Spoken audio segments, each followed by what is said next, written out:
Oi pessoal, eu de novo, aqui é a Alex e eu voltei para falar sobre emagrecimento. No vídeo de ontem nós conversamos sobre os hormônios sexuais femininos, a importância de tê-los sempre bem regulados no nosso corpo para que tudo funcione bem e o nosso processo de emagrecimento seja mais viável. E hoje eu vou falar dos hormônios tireoidianos. A glândula tireoidiana ela é responsável pela produção de dois hormônios, o T3 e o T4. O T3 é triiodotironina e o T4 chama tiroxina. Esses hormônios são responsáveis por regular o nosso gasto energético e a nossa temperatura corporal. Eles também atuam em várias funções do nosso fígado, nos rins, no coração, no cérebro, o que interfere diretamente no controle do nosso peso, no nosso humor e na nossa memória.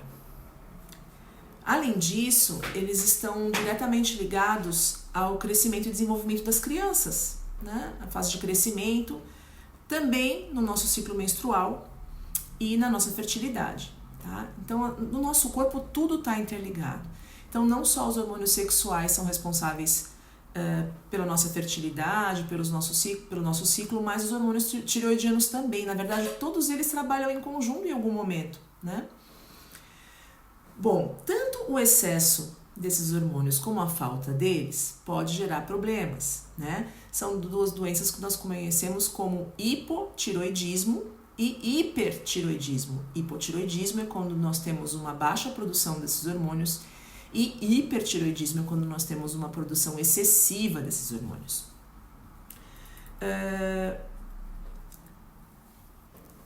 Tem uma curiosidade, assim, a maioria das pessoas tem o hábito de dizer que está acima do peso porque tem problema de tireoide. Isso é muito curioso porque só 10%, tá, do nosso peso ele é alterado por uma falta de hormônio tireoidiano. Né? Então, lógico, essa falta de regulação ela vai contribuir para o nosso aumento de peso, porém, uma pessoa que está a 30 quilos acima do peso, 40 quilos acima do peso, não pode dizer que a culpa é só do hormônio da tireoide, tá? Pode ser sim que essa pessoa tenha problemas na produção desses hormônios e ela precisa sim regular esses hormônios, mas o aumento de peso não está só ligado a eles, tá? É só uma parte do problema, tá? Não vai ser ele o culpado de tudo, ele não é o grande vilão de tudo. Quando a gente tem essas glândulas, a glândula da tireoide desregulada, além dessa discreta alteração no peso, a gente vai ter mais cansaço, a gente vai ficar mais desanimada. A nossa memória vai começar a falhar, a nossa menstruação vai desregular, a gente vai dormir mal. Pode ser que a gente durma e não se sinta descansado no dia seguinte, sabe? Como se a gente não tivesse conseguido atingir, né, o sono REM, que é aquele sono mais profundo. E pode também haver casos de insônia mesmo, de não conseguir dormir, de dormir um período muito curto de tempo durante a noite, tá? Nós vamos ter alteração na nossa temperatura corporal, a nossa pele vai ficar seca, a gente vai ficar inchada, pode ser que a gente sofra de constipação, né, prisão de ventre, dificuldade de concentração, depressão, variação de humor, tudo isso podem ser variações da disfunção dessa glândula, tá? Quando o problema é o hipertireoidismo, o que acontece especificamente nessa situação? Bom, essa sobrecarga ela vai fazer o efeito oposto da falta, né? Então, quando a gente reclama que está engordando por ter menos hormônio, quando a gente tem esse hormônio em excesso, na verdade ele vai fazer com que a gente emagreça muito, né? Que a gente tem o intestino solto, então o alimento ele vai passar mais rápido pelo nosso intestino, o intestino não tem condição de absorver todos os nutrientes que precisa, e aí a tendência da pessoa é começar a emagrecer. né? Ela pode ter acessos de diarreia, né? Ela pode ter, além também desse problema de nutriente, né? Ela pode ter falta de ferro, né? Desenvolver aí uma certa anemia por consequência da má absorção dos nutrientes por vários dias aí, né? Tendo problema intestinal, o intestino solto. Ela pode ter taquicardia, né? Uma aceleração do coração. Ela vai ser mais agitada, ela vai ter quadros de ansiedade, vai ficar nervosa, vai sofrer de insônia e vai ficar intolerante ao calor. Ela vai se sentir muito quente, como se tivesse um sintoma de menopausa, e não necessariamente vai ser menopausa. Ela não vai suportar o calor, tá? Então isso geralmente acontece com as pessoas que têm excesso de produção de hormônio tiroidiano, tá? E aí, do outro lado, o hipotiroidismo vai ser exatamente ao contrário, né? O que um acelera, no outro retarda. Então, quando a pessoa vai ter esse problema todo, o que um vai ficar agitado, o outro vai ficar mole, né? O que um vai estar sempre tendo que correr no banheiro porque o intestino não está funcionando demais, no outro vai funcionar de menos. O outro vai estar sempre ligado no 220 e a outra pessoa vai estar com ausência de memória, vai estar cansada, vai estar com preguiça, né? Vai ter mais dores musculares, vai ter mais dores nas articulações, vai ganhar o peso, e aí ao contrário vai estar constipado, né? Que a gente fala que está enfesada, a pessoa vai ficar enfesada, alteração no ciclo menstrual vai acontecer e até depressão, tá? Tem um detalhe que às vezes a pessoa ela não tem uma carência na produção do hormônio, mas quando o hormônio T4 ele precisa se transformar em T3, esse processo é que não acontece, né? E aí esse processo pode não acontecer por uma questão nutricional. A pessoa não está se alimentando bem e ela não tem as vitaminas e os sais minerais que ela precisa para que esse processo funcione muito bem. Então nem sempre é necessário você tomar medicação propriamente para tireoide. Às vezes só você tendo uma alimentação mais saudável você já consegue resolver esse problema, tá?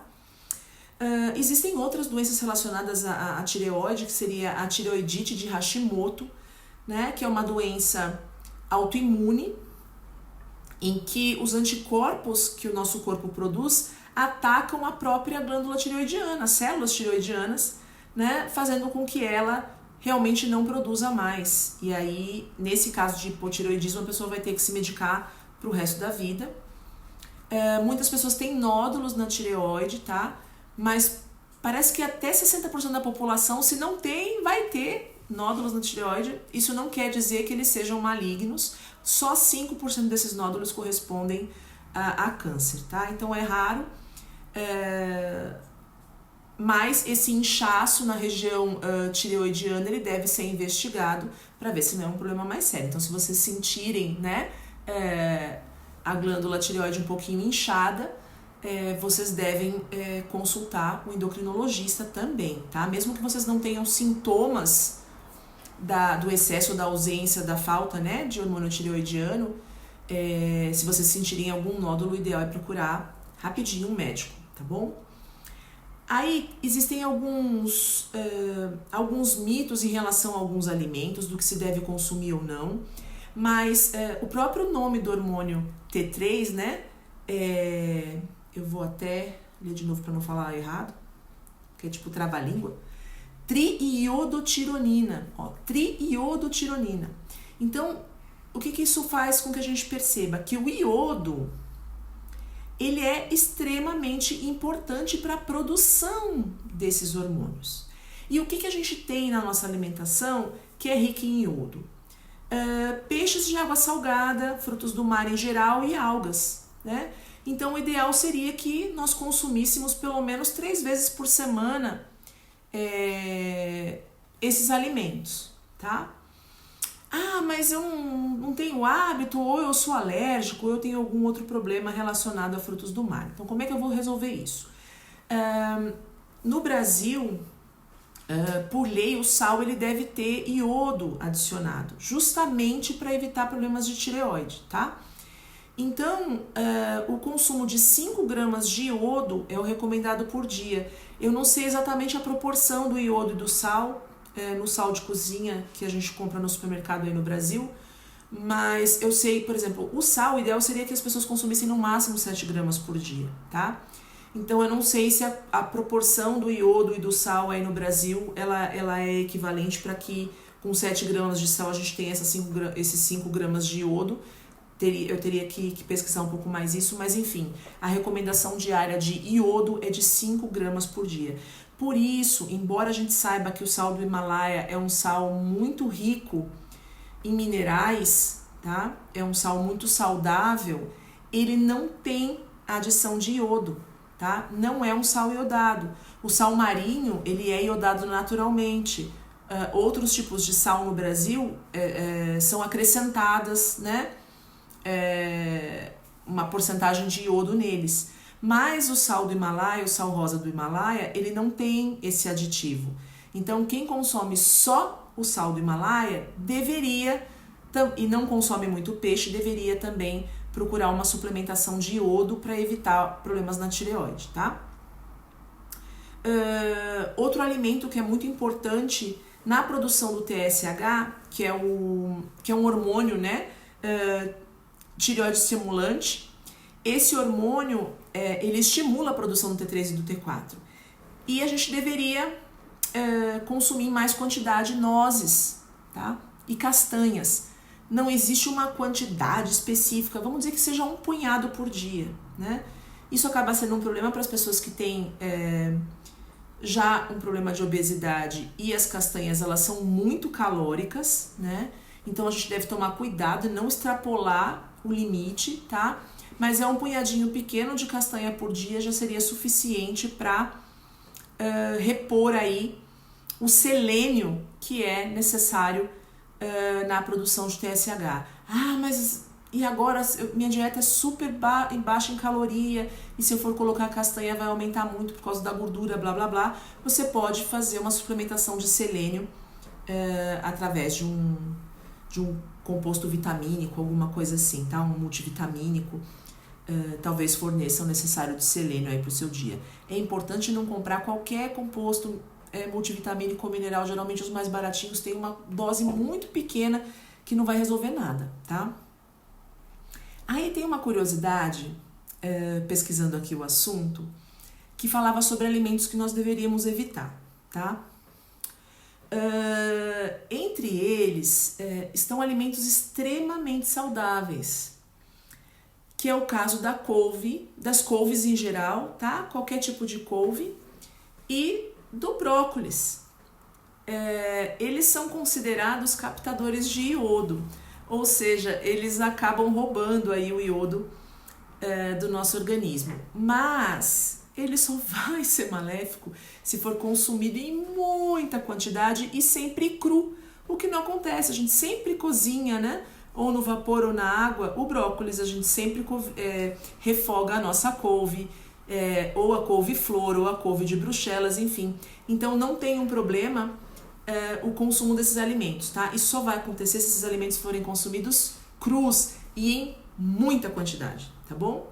Então podem ficar despreocupados se vocês lerem alguma coisa sobre esse assunto na internet, não tem problema nenhum em continuar consumindo esses alimentos, certo?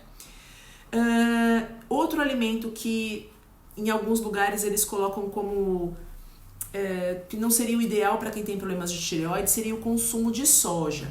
Mas aí cabe a mesma questão, é só se for um consumo muito excessivo de soja, tá? Porque ele é bociogênico, mas não tem problema nenhum você consumir, sei lá, você tomar um leite de soja, você comer uma porção de carne de soja, ou até 2 porções no dia, não tem problema nenhum, tá? Só o excesso mesmo no consumo desse alimento vai causar algum problema. E se você estiver com toda a alimentação bonitinha, né?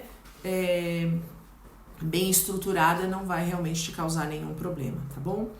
Então, por que eu tô falando especificamente desses hormônios?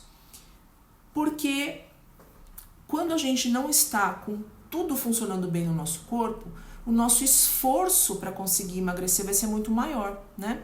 Então, o tema inicial é por que a gente engorda, né? Por que nós engordamos? Então, são vários fatores que nos fazem engordar.